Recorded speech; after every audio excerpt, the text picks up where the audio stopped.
Je n'arrive pas à croire que ça fait 10 ans.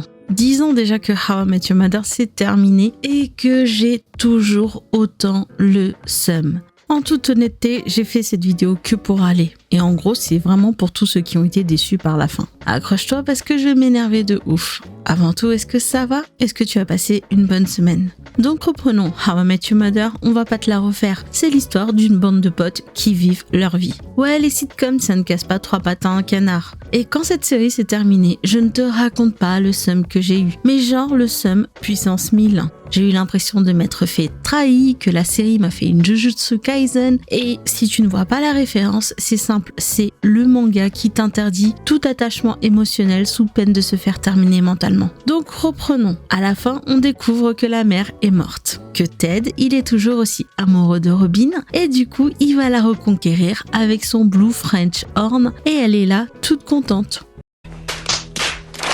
Je te jure que j'avais envie d'être Godzilla et de tout détruire sur mon passage. Alors commençons par le couple phare de la saison 9, Barney et Robin. Barney et Robin, ça aurait dû marcher sur le long terme. C'est un couple qui était parti pour durer. Barney était enfin mature émotionnellement pour s'attacher à quelqu'un et Robin savait enfin avec qui elle voulait être. Et quelques scènes plus tard, on découvre que la fameuse scène où ils se sont réveillés avec un bébé n'est pas du tout le happy ending que tu pensais. Que Barney et Robin ont fini par devenir parents. Mais que c'est le jour où tous les deux réalisent que leur vie de couple ne leur convient plus et qu'ils devraient peut-être divorcer. Perso, à ce moment-là, j'ai eu l'impression de m'être prise une gifle dans la figure. Je sais pas si tu te souviens de cette scène en particulier où Ted dit qu'il s'en est pris des claques dans la figure et à ce moment-là, ils avaient fait une compilation des claques et autres actes de violence qu'il a subis et que rien n'était aussi douloureux que la réponse qu'il a reçue, je crois. Et là, je vais faire appel à ta grande générosité et te demander si ça te dit quelque chose ce passage ou si c'est pas moi qui ai rêvé. J'ai passé 2 heures à le chercher ce passage et j'ai rien trouvé. STP, si jamais tu sais de quoi je parle, est-ce que tu peux juste me le dire dans les commentaires? Je t'en remercie par avance. Mais pour en revenir à la conversation, cette fameuse compilation de violence qui s'est pris, j'ai juste ressenti la même chose quand j'ai vu ce qui était arrivé à ce couple. Le cas Tracy. Oh là là, ma perfect mother, l'âme sœur de Ted, celle qui allait le rendre heureux. Craig et Carter.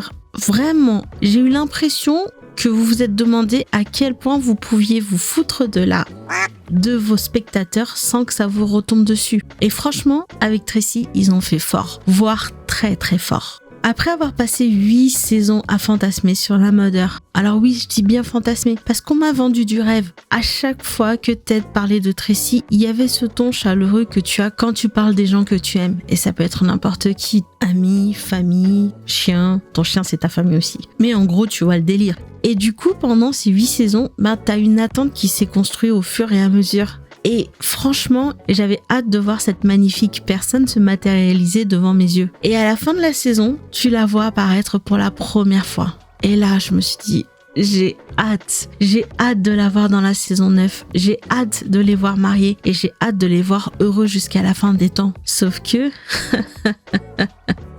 Et là, je sens que je vais pleurer de frustration. Mais Tracy, ils l'ont juste transformé en un accessoire dans cette histoire. Il y a vraiment du génie dans l'écriture de Tracy. Ils ont réussi à la rendre attachante en même pas l'espace d'une saison. Et d'ailleurs, je pense que le charme de Christine Milioti joue une part très importante. Et passer une saison à me vendre du rêve, tout ça pour la transformer en faire-valoir, ça m'a peiné. Franchement, ça m'a énormément peiné. Parce que d'une, je me suis investie émotionnellement dans ce personnage, comme je l'ai dit. Et là, je me suis pris un coup critique. Et de deux, c'est une insulte envers le personnage. La série, elle s'appelle How I Met Your Mother. La série, elle ne s'appelle pas How I Want to Hook Up So Badly With Your Aunt Robin Because She's the Real Love of My Life. Franchement, alors oui, ils ont amené ça comme une explication sur le pourquoi du comment ils racontent cette histoire. Mais je n'ai qu'une seule chose à dire.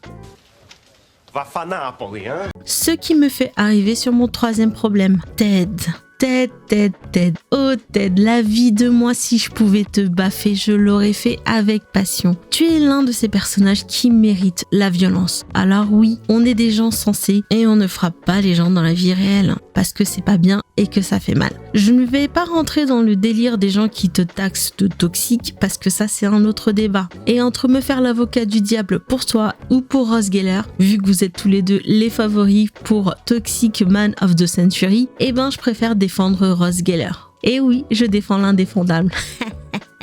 Mais ouais, tu peux commencer à jeter les cailloux. Bref, continuons. Ted, as-tu déjà entendu parler du concept de respect de soi ? Si tu veux la définition, eh ben tu vois tout ce que tu as fait qui touche de près ou de loin à Robin, eh ben c'est l'opposé. Genre l'exact opposé, le contraire. Tu prends et tu retournes. C'est aussi simple que ça. Mes frères, franchement t'es le roi du pathos. Toute ta life, enfin quasiment 10 ans de ta life, tu l'as tourné autour de Robin, sauf peut-être l'épisode Stella, une autre de la life. Et tu as fait tout ça en espérant qu'elle te choisisse enfin. Frère, faut savoir lâcher l'affaire des fois. Et Tracy, dis-toi qu'elle n'a pu t'avoir que parce que Robin n'était plus disponible, et ça c'était même pas de ton fait. Et après tout ça, tu veux me faire croire que Tracy c'est la love de ta life ? Ah le bolos, non je suis désolée, oui tu l'as aimé et ça je n'en doute pas tu vois, mais, et là je vais me répéter, tu l'as aimé que parce que Robin a érigé le mur de l'impossible avec son mariage. Pendant 9 saisons on t'a vu te faire maltraiter par Robin et par toi-même. Pourquoi ? Parce que tu es un de maso. Mes frères, est-ce que tu te rends compte ? Tu es le héros de cette série. Et pourtant, j'ai l'impression que Barney et Marshall sont grave plus populaires que toi. Pourquoi ?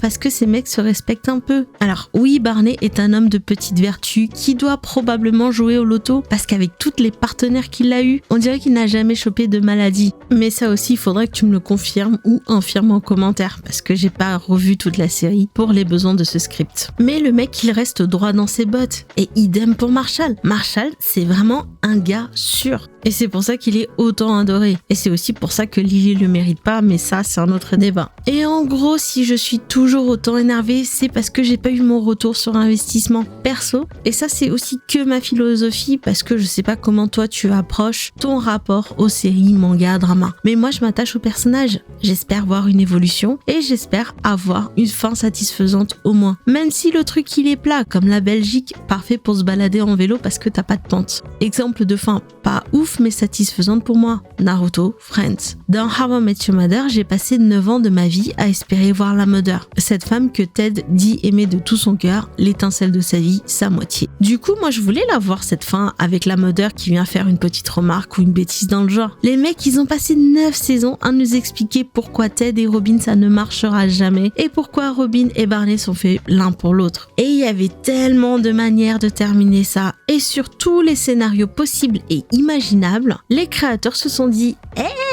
mais la fin qu'on a choisie, elle est grave bien, les gens ils vont kiffer. Have you met your spectateur là ? Oh, mais moi si je peux, franchement encore aujourd'hui je suis prête à gifler Craig et Carter pour cette trahison. Je me dois de le préciser encore, c'est juste mon imagination, dans la vie réelle on ne recourt pas à la violence. On laisse des pièces de Lego par terre et on laisse la destinée se faire. Alors pour ceux qui sont prêts à défendre la fin en mode « Ouais, mais c'est pareil, dans la vie réelle, les gens ne restent pas forcément ensemble toujours, blablabla bla, », je t'arrête tout de suite. Si je veux voir la vie réelle, je regarde la vie réelle. Et spoiler alerte, elle est grave déprimante. J'ai pas besoin que ma série qui me fait rire me rappelle que dehors c'est dur. Et je veux que mes personnages soient protégés dans une moindre mesure. Non, en vrai, les mecs ils étaient tellement obsédés par la fin qu'ils avaient choisi qu'ils ont préféré faire une gymnastique mentale et détruire beaucoup de personnages au passage. Je ne leur pardonnerai jamais pour Victoria. La meuf, elle aurait dû vivre sa vie tranquille. Mais non, les mecs ils se sont dit vas-y reviens, on te détruit et après tu peux repartir. Enfin bon, j'espère qu'elle est heureuse quelque part dans ce monde imaginaire. Encore aujourd'hui, il m'arrive de revoir la série comme je le fais avec beaucoup de sitcoms. Et ben dis-toi que je le termine pas. Je m'arrête pile à la fin du mariage. Je refuse de voir catégoriquement cette de fin avec son de Blue French Horn qui pue sa race. Franchement, étouffe-toi avec. Non, mais je vais arrêter de penser à cette scène. Mais la vie de moi, j'espère que votre couple, il va se péter la figure, qui va se cracher sans pitié au sol et ne laisser qu'une bouillie. Trop le seum, j'ai tellement le seum que dans 10 ans, je refais une vidéo et que je titrerai How I Met Your Mother 20 ans plus tard, toujours autant le seum. Non mais franchement... Les créateurs, ok, il y a eu la fameuse fin alternative qu'ils ont sortie histoire de calmer les gens. Celle-là, elle était belle, elle était parfaite, mais vraiment parfaite. Le fait qu'ils disent que la rencontre avec Tracy devait passer par ces étapes, c'est quelque chose de vrai. Une rencontre entre deux personnes est un moment magique où les étoiles s'alignent, le fameux time, place, opportunity. Même si on le voit pas forcément comme ça, parce qu'une relation, ça implique énormément de travail. Et le fait qu'il nous ait balancé ce truc-là après avoir vu la horde de foule en colère, ça fait bon, tu me saoules, je te balance un truc pour que tu la boucles. And kids, that's the story on how Craig and c'est qui l'autre bolos déjà?